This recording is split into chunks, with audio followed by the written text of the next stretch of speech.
Hey everyone, this is Pete, and today I have a simple question. What if Ridge Racer, but with World War II aircraft? The answer to that question is a game that I only became aware of recently. Bravo Air Race, also known as Reciproheat 5000 in Japan, and simply Air Race in Europe. Bravo Air Race, as we shall refer to it hereafter, since that appears to be its most well-known name, first released for PlayStation in 1997. It was developed by Xing Entertainment and published by THQ in the West. We open with an introduction that features footage from the 1997 Reno air races, including some aircraft that don't actually appear in the game. From there, it's straight into Bravo Air Race proper, and it's immediately clear that this is intentionally a relatively bare bones kind of affair, with the emphasis on arcade-style accessibility rather than long-term entertainment. After choosing to play a 1 or 2 player game, you're given the option to select one of 4 different courses and the aircraft you would like to fly. The aircraft have minor differences in the way they handle, just like cars in arcade races such as Ridge Racer, but they are all broadly balanced in terms of how competitive they are.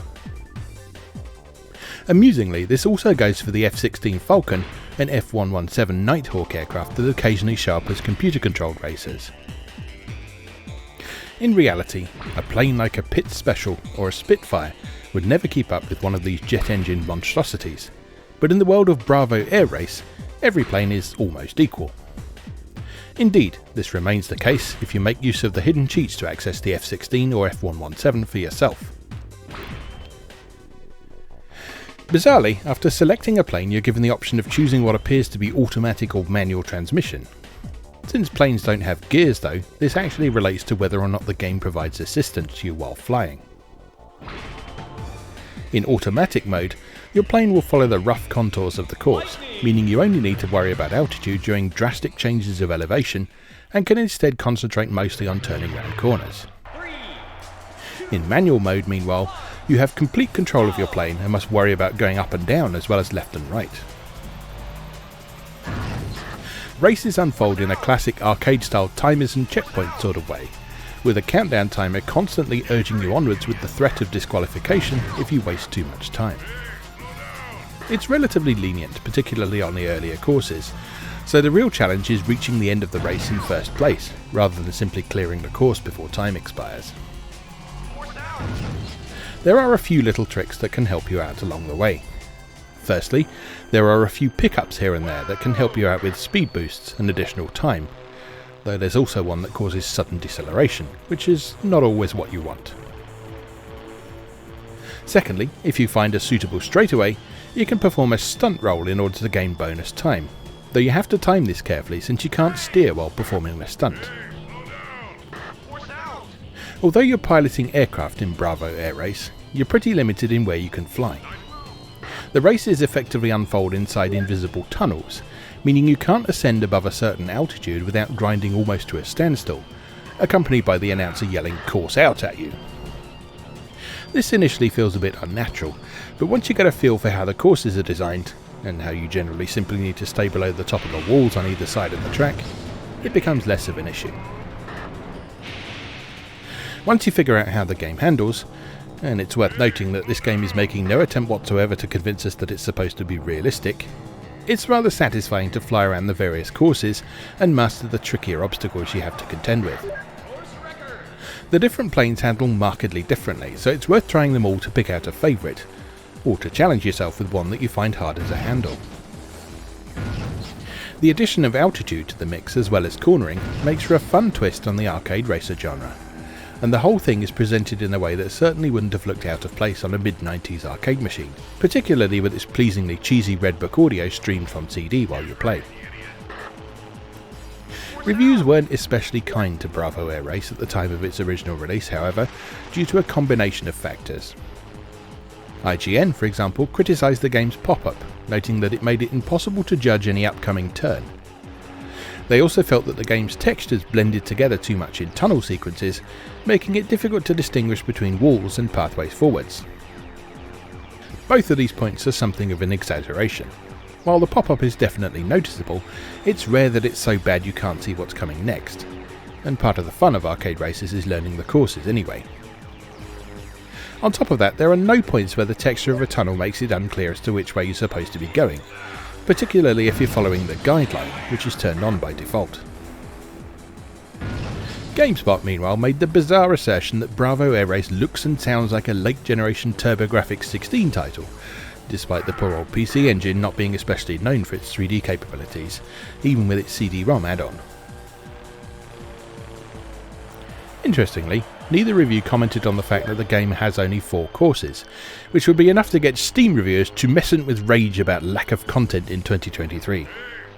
In 1997, however, while a multitude of options to extend the longevity of games were certainly appreciated, they were by no means expected.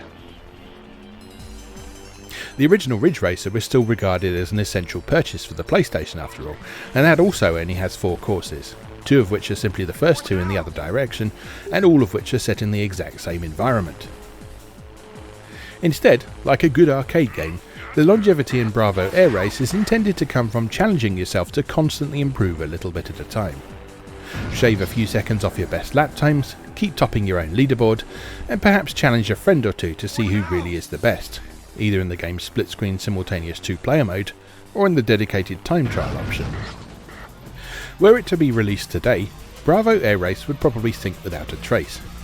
But as a game from 1997, it's an enjoyable reminder of a time when games really could just be about quick-fire arcade-style thrills, and didn't necessarily need to provide a year-long metagame to be considered worthwhile.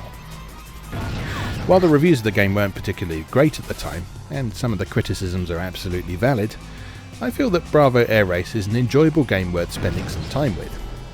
It fits right in alongside other arcade-style experiences available on the PlayStation, and since discovering it for the first time, it's a title I found myself coming back to time and time again when I just have a few minutes to spare and fancy playing something that doesn't require any sort of commitment.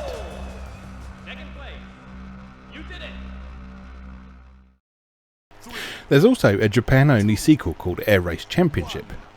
This actually addresses a lot of the criticisms that could be levelled at the original Bravo Air Race, most notably the pop-up.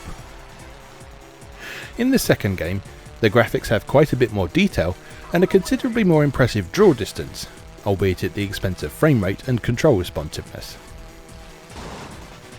Air Race Championship also has some of the bendiest textures you'll ever see.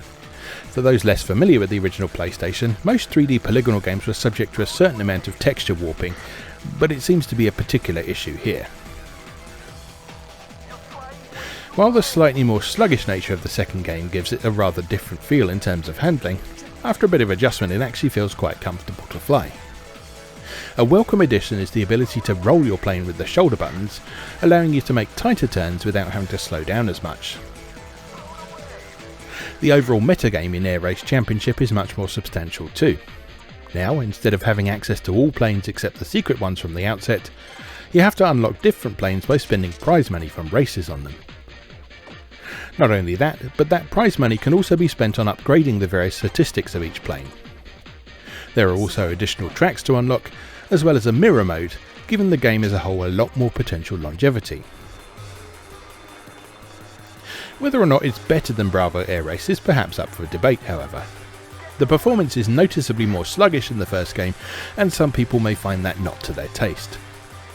In practice, it's probably something you'll stop noticing after playing for a short while, particularly if you're not coming straight from Bravo Air Race to Air Race Championship. And if that's the case, most players will likely find the more substantial game structure of Air Race Championship to be a bit more satisfying. But there's still something pleasingly pure and enjoyable about the simplistic nature of Bravo Air Race. It's a game I feel like I would have had a lot of time for back in the day had I been aware of it, so I fully intend to make up for lost time now.